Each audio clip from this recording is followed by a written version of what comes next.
turn up the degrees here by 1, will you guys notice it? Will you even feel it? Probably not. But on a global scale, if you change the world by 1 degree, it will change the world forever. Next slide. One more. Greenhouse effect is where basically gases like CO2 and methane get locked into the atmosphere, and it can't escape, and the world can't naturally cool. Next slide. Carbon dioxide occurs naturally by respiration and through things like volcanic eruptions, but with more deforestation and burning of fossil fuels, the carbon monoxide points are a lot higher than they ever were in the past. Nitric oxide, one more, are produced from soil cultivation and also fossil fuel and biomass combustion. So burning fossil fuels basically just traps all these gases in. One more. Methane is produced naturally through livestock. As they digest their food, methane is produced, and through when waste from the landfills break down. Next slide. There's an interesting study done by Jonas Cassio, and he did it for the National Geographic, 6 Degrees Could Change the World. He studied a thing on cheeseburgers. What is the carbon footprint of a cheeseburger? He studied it from the making of the grains to the storage, the traveling, and then serving it up on the grill and to you. So he found out that about each American, there's 300 million Americans in America. But we, on average, about 3 cheeseburgers per week. That's 150 per year. That's billions of cheeseburgers across the world, across America alone. After he did his study, he found out that it was 200 million tons of CO2 equivalent just from cheeseburgers alone. Now imagine that across every other product that you do. Water bottles, your clothes, your regular gas, anything like that. Next slide.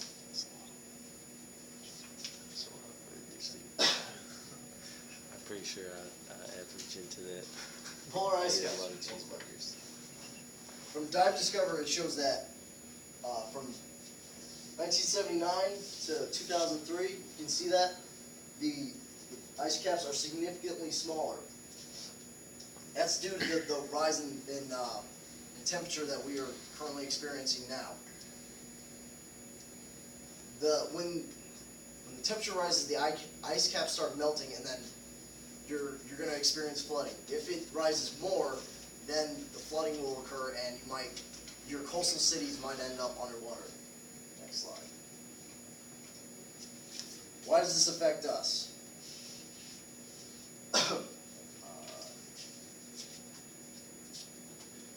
Warmer temperatures can result in more heat-related injuries. Here in the Army, we always talk about being heat cats. You got to guzzle down so much water every day just to keep up. There could be more animal infections due to the heat, like the rise of insects could hatch faster because they're being exposed to a higher heat radius, so they can live and breathe and hatch much faster than before. And the changes in overall air quality is a lot higher with rise in temperature. Next slide. It only takes 1 degree. And as this graph shows, here, global temperature from the 1800s to 2010, and here in the 1800s it was about 13.68 degrees of an average temperature.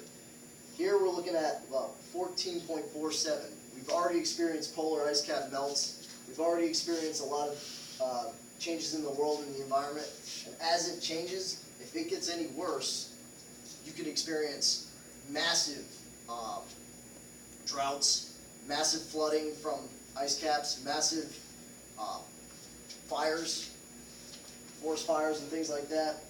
It'll all be affected due to the fact that we are causing global warming. Any questions, guys? The average temperature of the world, not just. Yes. I'd say. Average temperature of the world has risen from 13.6 to about 14.3. So still not at 1 degree where it's alarming, but it is on the rise, and we need to slow it down any way we can. You said it takes 5 degrees to destroy it? 5 degrees. It only takes 5 degrees. It doesn't. And it went up one degree since like 1800s. Went up 1 already, and we're speeding it up with our massive cheeseburgers, forest destruction, and with more fossil fuels being burned every day. There are alternative energy sources, but accessing in this day and age, most people don't want to do it. But overall, it will help the change in the end. More? Good. Thank you, guys. I am. Thank you. Good job.